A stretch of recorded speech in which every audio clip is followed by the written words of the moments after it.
have 20 members present. 26 members are needed for quorum pursuant to Rule 3. We cannot undertake any business without a quorum. Can I get a motion? Alderman Irvin.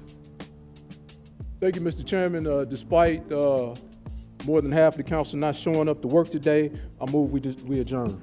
All right, well, hearing no objections, so ordered. This meeting is adjourned. That was the Chicago City Council meeting yesterday as they tried to come into order, but there weren't enough city aldermen there to conduct any business, so they went ahead and adjourned. It is Illinois in Focus Daily. I'm Greg Bishop. Go to thecentersquare.com for the latest and wake up with us here for Illinois in Focus with the Center Square. Why is this important? Because the end of the month is the deadline for the city, state's largest city, to tell its taxpayers how it's going to be spending its money. The taxpayer money. You got a $16+ billion budget that the mayor laid out, and there's $1 billion+ deficits. How is that going to be filled? He wants a head tax.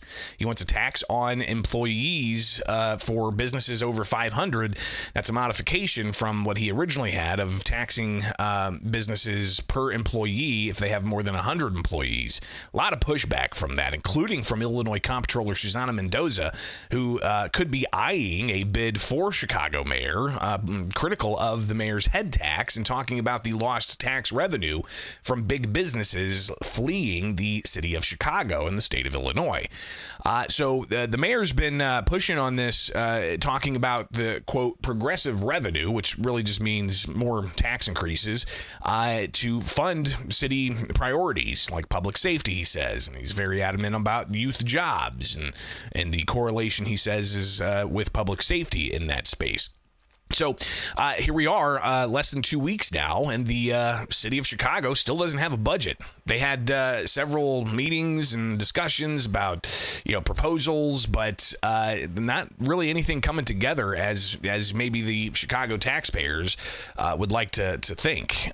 So some of the new proposals includes a liquor tax, a tax on alcohol, and the Hospitality Business Association of Chicago and others held a news conference yesterday. The Center Square's Jim Talamonte was there, and he captured some of their concerns about a proposed tax on alcohol that could possibly be part of a budget for the city of Chicago. Consumers are stressed, and stressed consumers don't go out, they cut back spending.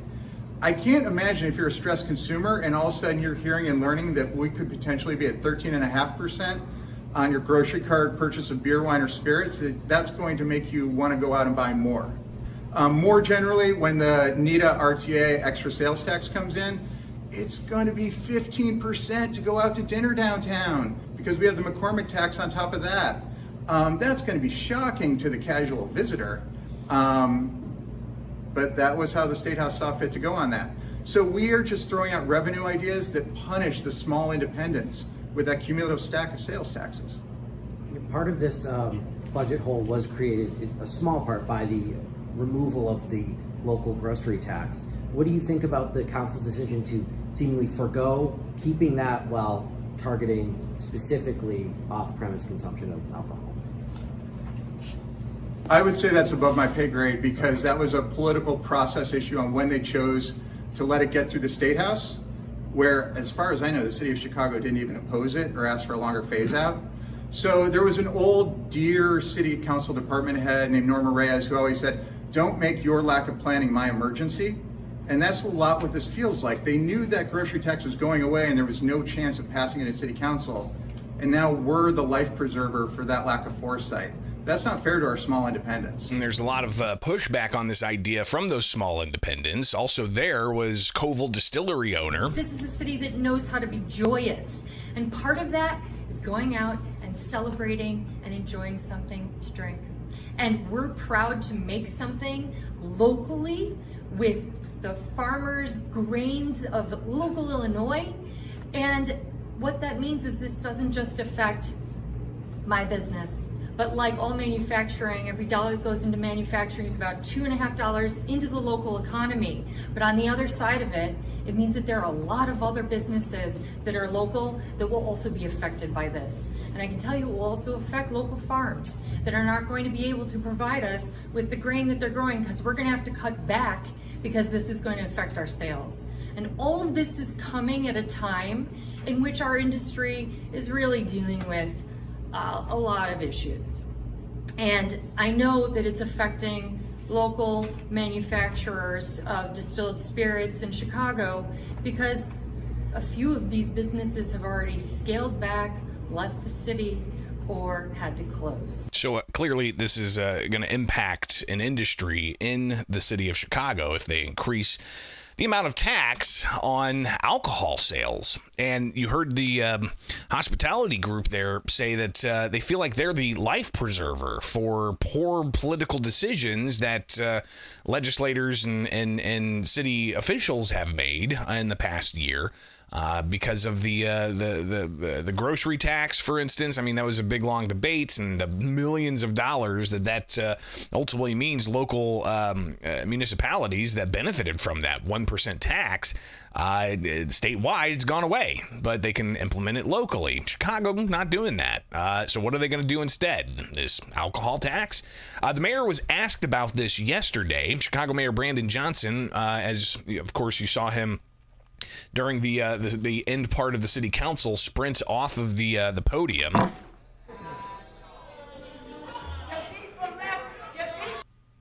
Now, I don't know if it necessarily a sprint. Maybe that was a wrong characterization, but he then held a media availability yesterday where he was asked about the alcohol tax proposal. Especially because, you proposed a budget without a grocery tax. Do you think this is in a similar vein regressive? Well, look, we've already put forth a proposed budget that challenges these corporations, the largest ones, to put more skin in the game. In fact, some of the feedback that we received was that our community safety surcharge, which is an important investment that corporations want us to make, that we did not situate, our calculation around the technical definition of a small business. So we have even expressed and shown a willingness to shift the threshold for businesses that would be brought into this revenue stream.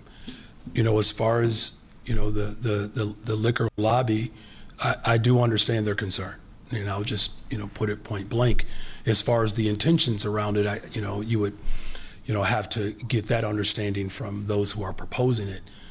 But we do certainly understand their concern. And the mayor obviously still very much wanting to have his corporate head tax proposal passed, and he was asked and discussed about that a little bit yesterday during the news conference following that council meeting that had to not happen because they didn't have a quorum. Here's the mayor yesterday being asked about the corporate head tax. Well, I think that the hyper interest of corporations, the corporate head tax has always been the issue, right? So that's not a breaking discovery, but to your frame of your question around ensuring that we have structural revenue sources in place to strengthen the long-term viability of our economy, absolutely. And that's just not my projection or analysis. That includes the analysis of the Civic Federation that understand that, as well as the Civic Committee of the Commercial Club, that in order for us to have a vibrant economy moving forward, the practices that we have implemented over the first couple of years have already put us on a pathway for long-term sustainability. And very quickly, the Federal Transit Administration wanted your CTA safety And plan today. again, you got the mayor being asked about a variety of things, and that question about the transit safety. We're probably going to hear a lot more about that later on today as Governor J.B. Pritzker signs that measure that allows for the Regional Transit Authority to increase taxes on Cook County and surrounding counties to fund mass transit, which has spent a lot of money, especially COVID dollars, and says that they had a $700 million fiscal cliff for this year, but then they revised that down to $200+ million, and the state of Illinois decided to go ahead and give them $1.5 billion. And not just the tax increases, the sales tax, which you heard the hospitality group say that that prospect on top of the prospect of an alcohol tax in Chicago is going to make a tax on this product like 15+% or something. And that's just Wow. What that means for people looking to go to Chicago and just have a good time. It's going to be pretty expensive, especially when you're having to pay that much tax. But the Chicago mayor, obviously at the helm of trying to piece together a spending plan before the end of the month. And I think that's important here. We got less than 2 weeks before the end of the month that they have to have a budget in place. And by law, it has to be a balanced budget. What happens if they don't get that in place? Here's the mayor getting fielded that question. Can you give us a better picture of however we get there if there is not a budget? What happens on January 1st? Are city workers told not to show up, or are they told to show up and you're going to work without pay for a while? Just a better sense of like logistically what happens without a budget. December 30th is the date. By close of business on December 30th, we have to have a balanced budget. In the absence of that balanced budget, we have to then give notice to every collective bargaining agreement holder, which is 40 plus, that we don't have a balanced budget. Come January 1st, in the absence of a balanced budget, we cannot remunerate, we can't pay people, we can't meet our contractual obligations, if they're open bonding obligations, our property tax levy, which is tied to a balanced budget, all of that and more descends. We provide water to a host of suburbs. There have to be people in place to provide that work. If there's no money to pay, then those individuals are not in place. So we then move into a category called essential worker designation. And even in the instance of an essential worker, you still have to pay them. And there would have to be, those individuals will be working without pay until such time that we have a balanced budget. You know, it's very similar to the government shutdown in the federal government. You got essential workers. Some may get paid, others not. How is that going to impact city operations with a variety of things, including things not impacting the city? As you just heard, with water, the city helps supply some neighboring jurisdictions. We'll be watching this closely. I know the holiday's coming up, right? Next week, there's going to be a lot of people just tuning out, but we're going to be tuning in to make sure that you're up to date. So stay with us here with Illinois in Focus. Our reporter, Jim Talamonte, at the Center Square is on top of this. We'll have to bring him on to talk more about this, maybe sometime this week, and get into the nitty-gritty of city operations and its impact on you, the taxpayer. All right, it's Illinois in Focus Daily. Get to the website, thecentersquare.com, and get the newsletter each and every morning in your inbox. Get this podcast where you get podcasts.